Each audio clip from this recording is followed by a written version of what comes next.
it's Agnes here at ABK, and I want to thank you so very much for joining me for this week's introductory video.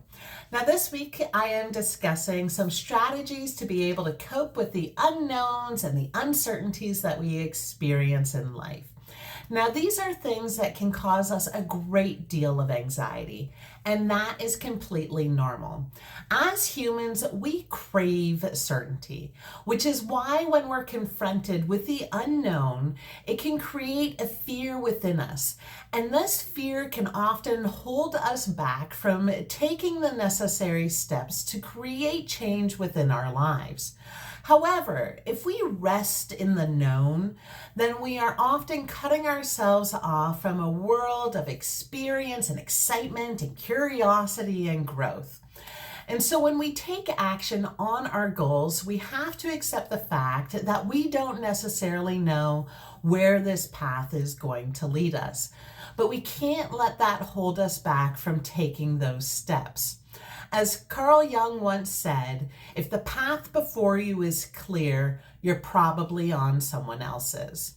So as we set out to go into the great unknown, there are a few things that can help us deal with the uncertainties that we will experience along the way.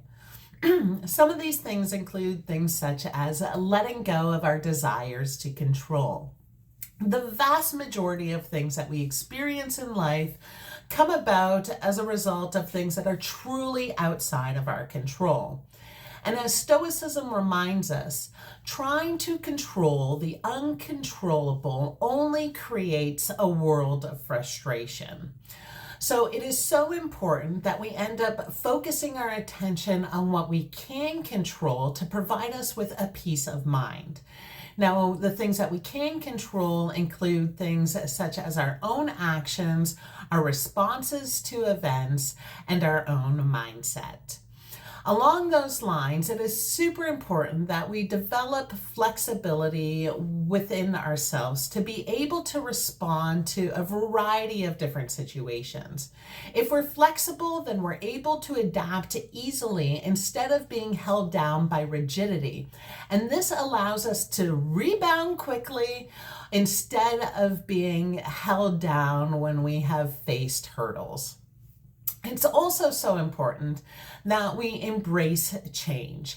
Change is a constant feature of life, so it does us no good to fear it.